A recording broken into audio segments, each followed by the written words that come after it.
खबर आपको देंगे। निगरां वफाकी काबीना के इजलास का वक्त तब्दील कर दिया गया है। काबीना इजलास आज 2 बजे की बजाय अब शाम 5:30 बजे होगा। इसी पर मजीद बात करेंगे। न्यूज़ के ब्यूरो चीफ इस्लामाबाद इफ्तिखार शराजी हमारे साथ मौजूद हैं। शराज साहब, इससे मुतालिक मजीद क्या तफसीलात सामने आई हैं? जी, ऐसे में कि ईरान के साथ जो सूरत हाल इस वक्त पैदा हुई, इसको लेके जो काबीना का हंगामी इजलास है वो आज दिन कोई 2:30 बजे बुलाया गया था, लेकिन इस दौरान फिर कौमी सलामती कमेटी का इजलास भी बुलाया गया है जिसमें मुसल्लह अफवाज के सरबराहान भी शरीक होंगे।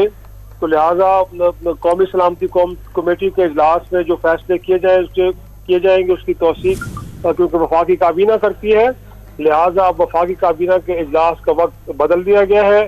पहले कहीं 2-2:30 बजे कौमी सलामती कमेटी का इजलास होगा और देखना ये कि कितनी देर तक चलता है। उसके बाद उसमें जो फैसले होंगे उन फैसलों को वफाकी काबीना में ले जाया जाएगा और फिर वफाकी काबीना के इजलास में उनकी बाकायदा तौर पे मंजूरी दी जाएगी। लिहाजा इसी तनाजुर में जो वफाकी काबीना का इजलास पहले हो रहा था उसे अब तब्दील कर दिया वक्त को और अब वो कौमी सलामती कमेटी के इजलास के बाद मुनक्किद होगा। जी, बहुत शुक्रिया इफ्तिखार शराजी, आप तफसीलात से आगाह कर रहे थे।